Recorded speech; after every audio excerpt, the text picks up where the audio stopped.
Hello dear student, this is railway engineering introduction lecture. इस पूरी presentation में हम देखेंगे जो टॉपिक्स कवर्ड हो रखे हैं। परमानेंट वे का क्या मतलब होता है, कितनी गेजेस इस्तेमाल होती हैं और कॉनिंग ऑफ व्हील्स क्या होता है। तो यहाँ पर आप देख सकते हैं सबसे लेफ्ट में इधर यहाँ पर एक ट्रैक बिछा हुआ है। यहाँ पर जैसे इनको बोला जाता है स्लीपर, ये रेल हैं और ये आपस में इस तरह से जुड़े हुए हैं। थोड़ा क्लोजअप स्ट्रक्चर ये है और ये थोड़ा सा और क्लोजअप स्ट्रक्चर है। यहाँ पर आप क्लियरली देख सकते हैं दीज आर द रेल्स जिस पर रेल का जो व्हील है वो मूव करता है। बैलास्ट हो गया, ये स्लीपर हो गया। बैलास्ट होता है ये जो आप पत्थर देख रहे हैं, यहाँ पर गिट्टियां या पत्थर डाले जाते हैं, उन्हें बैलास्ट कहा जाता है। और इसके नीचे की जो सॉयल है उसे मोरम या सबग्रेड सॉयल कहा जाता है। तो यहाँ पर हम और एग्जैक्ट एक फिगर लेकर आए हैं जिसमें आप देख सकते हैं कि दिस इज क्रॉस टाई और स्लीपर। ठीक है, ये हो गया आपका स्लीपर और ये हो गई आपकी रेल और these are the fish plates. ठीक है, अगर इसका जो थोड़ा सा बड़ा व्यू है वो यहाँ पर दिखा रखा है, ये है फिश प्लेट। इस फिश प्लेट का काम क्या होता है, ये दो रेल्स को कनेक्ट करती है। ये कभी कभी कॉम्पिटिटिव एग्जामिनेशन में पूछ लिया जाता है। ये क्या चीज है, इसे बोलते हैं हम इलास्टिक फास्टनिंग। इस इलास्टिक फास्टनिंग का काम होता है ये जो रेल हुई इसकी जो ये वाली फ्लैंज है उसको स्लीपर से कनेक्टेड रखना। ठीक है, तो हमने इतनी सारी चीजें देख ली हैं। इस स्लीपर के नीचे बैलास्ट होता है जो मैंने अभी आपको थोड़ी देर पहले बताया। इसका काम क्या होता है, ड्रेनेज प्रोवाइड करना। मीन्स ऊपर से जो बारिश है या पानी जो आएगा वो, क्योंकि इनमें वॉइड या रिक्त स्थान काफी होते हैं जिस वजह से पानी इजीली यहाँ से बाहर जा सकता है। इसके नीचे सब बैलास्ट होता है। और अगर हम रेल को थोड़ा सा डीपली देखें तो ये इसका हेड है, ये इसकी फुट है और ये वेब है। क्योंकि रेलवे इंजीनियरिंग लगभग फाइनल ईयर में पढ़ाई जाती है तो अभी तक हम काफ़ी चीज़ें समझ चुके होते हैं। तो एक चीज़ आप देखकर समझ सकते हो कि ये जो रेल है, ये रेल बेसिकली क्या है, एक आई सेक्शन है। और आई सेक्शन का इस्तेमाल क्यों होता है, आई सेक्शन का इस्तेमाल बेंडिंग को रजिस्ट करने के लिए एक बीम की तरह होता है। यहाँ पर भी आप ट्रैक और परमानेंट वे का एक बेसिक स्ट्रक्चर देख सकते हैं। ये आपकी रेल हो गई, इसके नीचे स्लीपर हो गए, इसके नीचे बैलास्ट, ये सब बैलास्ट है, नीचे एक ब्लैंकेट है, ये ऑप्शनल होता है, सबसे नीचे सबग्रेड सॉयल। ठीक है, तो ये जो परमानेंट वे है आपका, ये permanent way basically rail, sleeper, fast और जो फास्टनिंग्स लगाई जाती हैं, जो इलास्टिक फास्टनिंग यहाँ पर लगाई जाती है, उन सभी को मिलाकर आपका परमानेंट वे बनता है। और जो ये आपकी ट्रैक फाउंडेशन है, ट्रैक फाउंडेशन फॉर्मेशन जिसे कहते हैं, इनमें ये चीजें आती हैं, ब्लैंकेट और सबग्रेड। ठीक है, अब बात आती है कि इनका काम क्या होता है। रिक्वायरमेंट ऑफ रेलवे ट्रैक, मतलब कि जो आपने रेलवे ट्रैक बिछाया है उसका क्या पर्पस होना चाहिए। आप यहाँ पर एक फिगर देख रहे हैं, इस फिगर में आप देख सकते हैं कि ये ट्रेन है जो कि अंदर की तरफ मूव कर रही है। और बाकी सारी चीज़ें मैं आपको बता ही चुका हूँ थोड़ा थोड़ा हर एक चीज़ के ऊपर। यहाँ पर इस रेलवे इंजीनियरिंग में एक चैप्टर है तो आप चिंता मत कीजिए, हम इन्हें आगे बहुत अच्छे तरीके से पढ़ने वाले हैं। This is blanket. तो अगर इस यहाँ का अगर आप साइड व्यू लें तो मैंने यहाँ पर दिखा रखा है rail act as girders. Girder का क्या होगा, गर्डर आपने स्टील स्ट्रक्चर में पढ़ा था। गर्डर बेसिकली क्या होता है, जो बीम होता है उसका काम होता है लोड को बियर करना। लेकिन जो स्टील बीम होती हैं जो कि बहुत ज्यादा लोड बियर करती हैं उन्हें हम गर्डर बोलते हैं। Girder are basically beams. तो इसके ऊपर ये जो आप रेल्स का साइड व्यू देख रहे हो, यहाँ पर व्हील्स मूव करेंगे, हजारों टन लोड इसके ऊपर मूव करके जाएगा। तो ये रेल्स हैं, इनमें काफी बेंडिंग स्ट्रेंथ होनी चाहिए। आप एक तरीके से अब आप यहाँ पर देख सकते हो कि एक कंटिन्यूअस बीम की तरह काम कर रही है। कंटिन्यूअस बीम क्या होती है, कंटिन्यूअस बीम होती है आपकी एक कंटिन्यूअस बीम जिसे आपने यहाँ पर सपोर्ट कर रखा है। ठीक है, इस तरीके से। अब इस कंटिन्यूअस बीम और यहाँ पर आपने इसे एक इलास्टिक सपोर्ट दे रखी है, फिक्स सपोर्ट नहीं दे रखी। मीन्स यहाँ पर थोड़ा बहुत ही माइन्यूट रोटेशन पॉसिबल है। मीन्स जब इसके ऊपर मान लीजिए फॉर एग्जांपल व्हील यहाँ पे है तो इसमें जो डिफ्लेक्शन आएगा वो कुछ इस तरीके का डिफ्लेक्शन आएगा। ठीक है, ये आप समझ पा रहे हैं। मैं अगर एक लाइन डायग्राम से दिखाना चाहूँ, एक ये स्ट्रक्चर हुई और एक ये स्ट्रक्चर हुई। मान लीजिए ये रेल है, ये जो व्यू है मैंने इसे बड़ा करके यहाँ पर दिखा रखा है, यहाँ पर व्हील हुआ, तो इसमें जो डिफ्लेक्शन आएगा वो कुछ इस तरीके का आएगा। ठीक है, अब इसके बाद आता है स्लीपर, ये जो नीचे लगा हुआ है, ये जो व्हाइट कलर के आप यहाँ पर मेंबर्स देख रहे हैं, इन्हें हम स्लीपर कहते हैं। और इसका काम क्या होता है, for correct alignment of rail, मतलब कि ये जो रेल्स हैं, मतलब इन्हें रेल्स बोला जाता है, इन्हें रेल्स को प्रॉपर अलाइनमेंट में रखते हैं, मीन्स इन्हें इधर उधर मूव नहीं करने देते, इनकी जो क्रीप है और बहुत सारी चीजें हैं इनको वो मेंटेन करके रखते हैं। इसके बाद आती है बैलास्ट, रिक्वायरमेंट ऑफ रेलवे में फंक्शन ऑफ बैलास्ट। बैलास्ट मैंने आपको बताया था, ये जो छोटे छोटे पत्थर हैं, ठीक है, इन्हें जो तोड़ कर डाला जाता है इन्हें बैलास्ट कहा जाता है, क्योंकि इनकी जो क्रशिंग स्ट्रेंथ है, मतलब ये काफी अधिक लोड बियर कर सकते हैं। तो सबसे बड़ा काम क्या होता है, इनका काम होता है यूनिफॉर्म डिस्ट्रीब्यूशन ऑफ लोड, मतलब कि जो लोड है उसको समान रूप से वितरित करना। आप देख सकते हैं यहाँ पर व्हील है, ये एक व्हील शो कर रखा है, इस व्हील पर ये दो लोड पड़ रहे हैं, एक स्टैटिक और एक डायनामिक। ठीक है, तो अब बेसिकली स्टैटिक और डायनामिक का क्या मतलब है, स्टैटिक मीन्स व्हील का जो ऊपर से वेट आ रहा है वो, और डायनामिक मीन्स अगर जो व्हील है वो अगर एक्सेलरेट कर रहा है तो उस वजह से जो फोर्सेस है वो। तो आप देख सकते हैं ये इन्होंने यहाँ पर एक रेल दिखा रखी है, तो इस रेल में इस तरीके से यहाँ पर आप डिफॉर्मेशन देख सकते हैं, ये इस तरीके से डिफॉर्मेशन, ये वाली जो लाइन है डिफॉर्मेशन को शो कर रही है। तो यहाँ से इस व्हील से लोड रेल पर जाता है, रेल से लोड ये स्लीपर पर जाता है, स्लीपर से फिर नीचे ये आपका प्रॉपरली यूनिफॉर्मली वेरिंग लोड की तरह डिस्ट्रीब्यूट होता चला जा रहा है।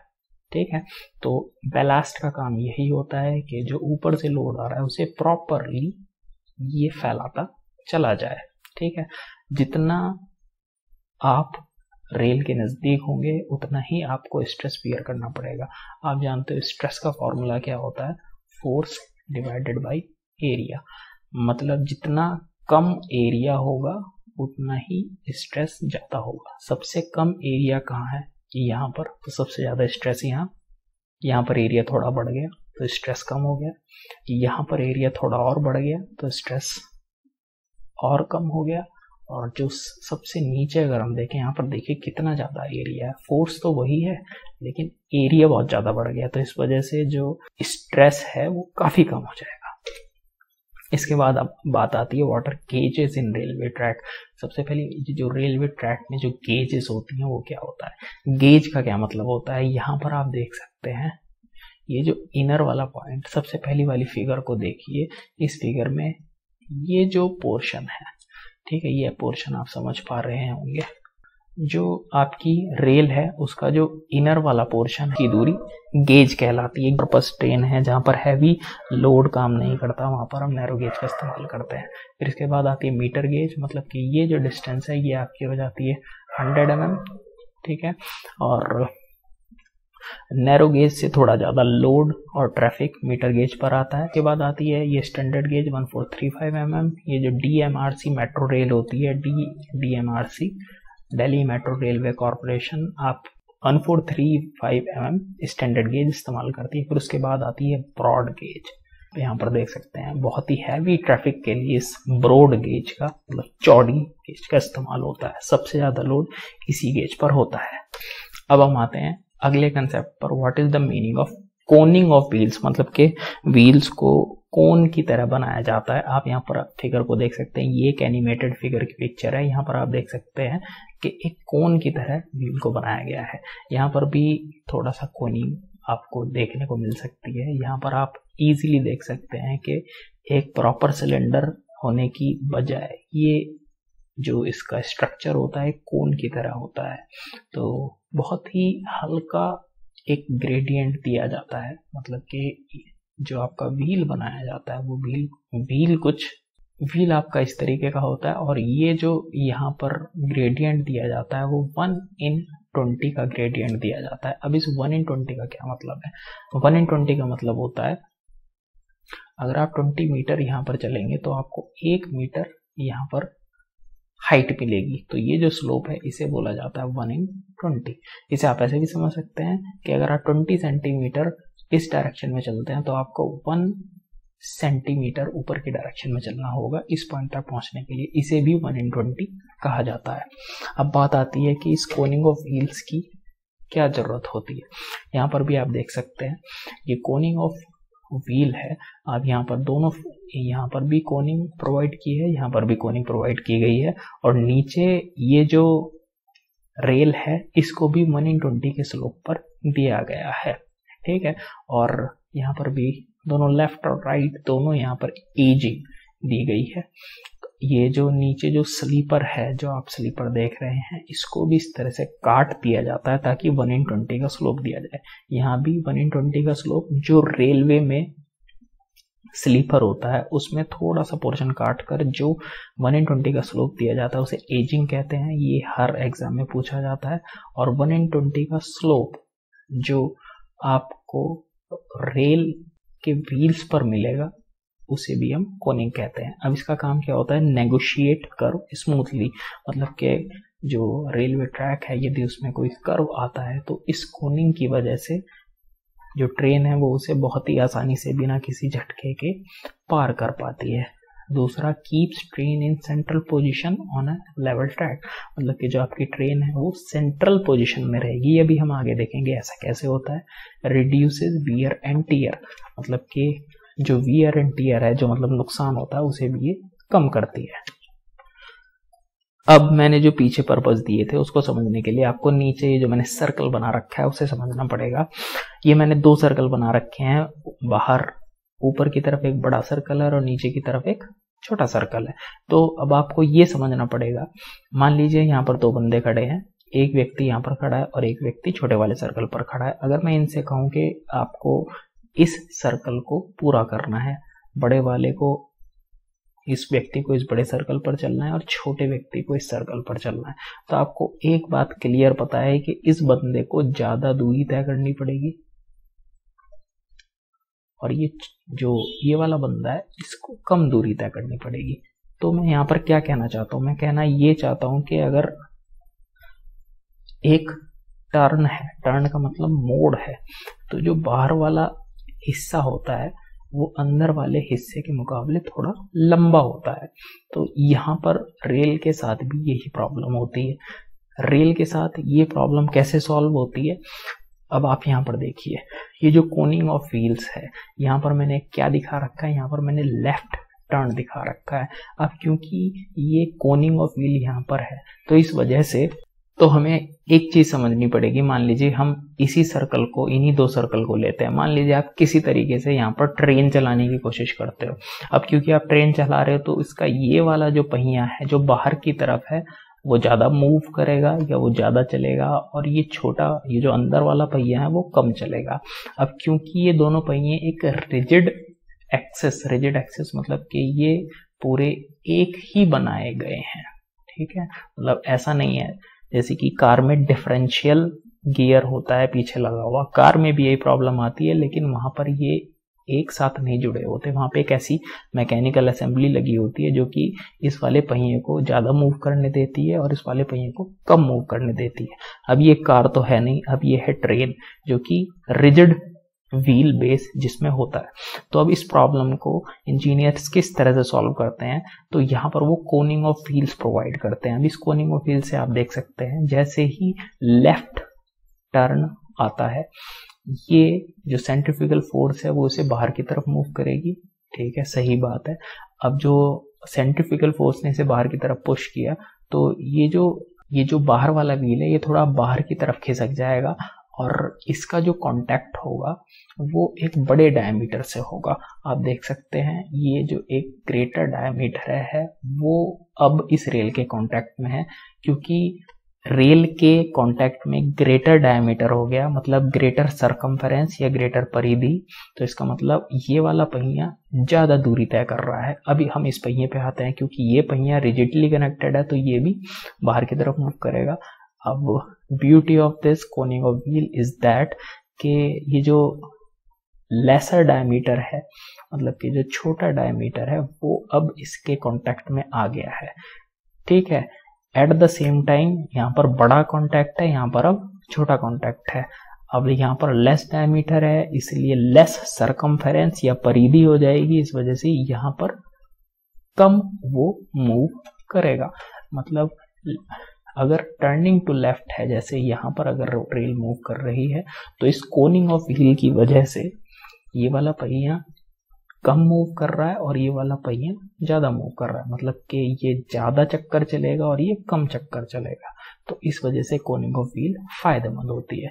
ठीक इसी प्रकार से अगर टर्निंग टू राइट, अगर राइट की तरफ का मूवमेंट है, तो आप यहाँ देख सकते हैं इधर भी यही केस है। यहाँ पर आप देख लीजिए, यहाँ पर एक बड़ा डायमीटर है जो कि रेल के ऊपर चल रहा है और यहाँ पर एक छोटा डायमीटर है, ठीक है।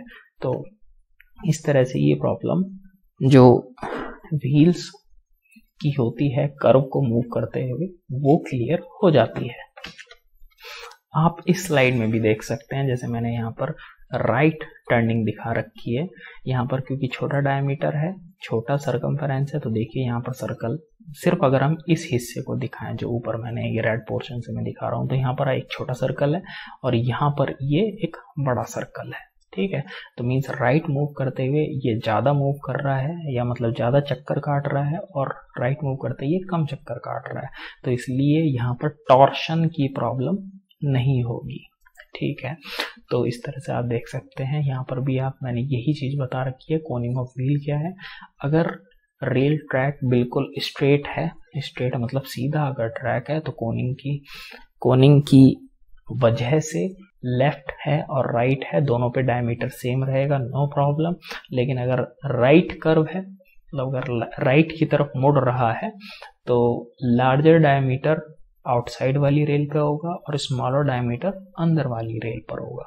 तो इसी तरीके से हमने जो अपनी प्रीवियस स्लाइड है, इसमें दो चीजें क्लियर कर ली कि स्मूथ ट्रांजिशन कैसे होता है कर्व पे, और ट्रेन सेंट्रल पोजीशन में कैसे रहती है। और अब थोड़ी सी इस चीज पर भी हम डिस्कस कर लेते हैं, सेंट्रल पोजीशन। यहाँ पर मैंने एक डिटेल डायग्राम बना रखा है। ये डायग्राम क्या शो कर रहा है? ये डायग्राम ये शो कर रहा है जो सेंटर ऑफ मास है, जो सेंटर ऑफ मास है ट्रेन का, वो बीच में रहेगा। मीन्स अगर ट्रेन आपकी लेफ्ट में मूव करती है या राइट में मूव करती है, तो सेंटर ऑफ मास थोड़ा लेफ्ट और राइट मूव करेगा, लेकिन बाद में वो अपनी पोजीशन में आ जाएगा। हमें समझना रहेगा स्टेबल या स्थिर इक्विलिब्रियम का क्या मतलब होता है। जैसे अगर मैंने ये कोई प्लेट बनाई है, कर्व्ड प्लेट, यहाँ पर मैं एक बॉल रखता हूँ। अगर इस बॉल को मैं ऊपर ले जाकर छोड़ूं, तो वो ऐसे ऐसे ऐसे मूव करेगी और एक पर्टिकुलर टाइम होगा वो इस प्लेट के बीच में आकर रुक जाएगी। तो सेम केस यहीं पर होता है। ये जो कोनिंग ऑफ व्हील्स है, मान लीजिए अगर ये ट्रेन लेफ्ट में मूव कर रही है या राइट में मूव कर रही है, तो ये जो व्हील्स हैं थोड़े बाहर जाएंगे, ठीक है, लेकिन कुछ टाइम बाद जैसे ये स्ट्रेट ट्रैक आएगा, ये फिर अपने सेंटर में आ जाएंगे, ठीक है। तो ये कोनिंग ऑफ व्हील्स के होने की वजह से ही ऐसा पॉसिबल होता है कि जो इसका सेंटर ऑफ मास है वो बीच में ही रहता है। मान लीजिए यहाँ पर ये 1/20 का स्लोप ना होने की बजाय एक स्ट्रेट स्लोप होता, मान लीजिए मैंने रेल दिखा रखी है और ये इनके पहिए ऐसे दिखा रखे हैं, तो अगर लेफ्ट टर्न आया तो इधर खिसक कर इधर ही रह जाती, और अगर राइट टर्न आता तो ये अपना इधर खिसक कर इधर की तरफ ही रह जाती। कोनिंग ऑफ व्हील इसे वापस अपनी पोजीशन में लाने में हेल्प करता है। That's it.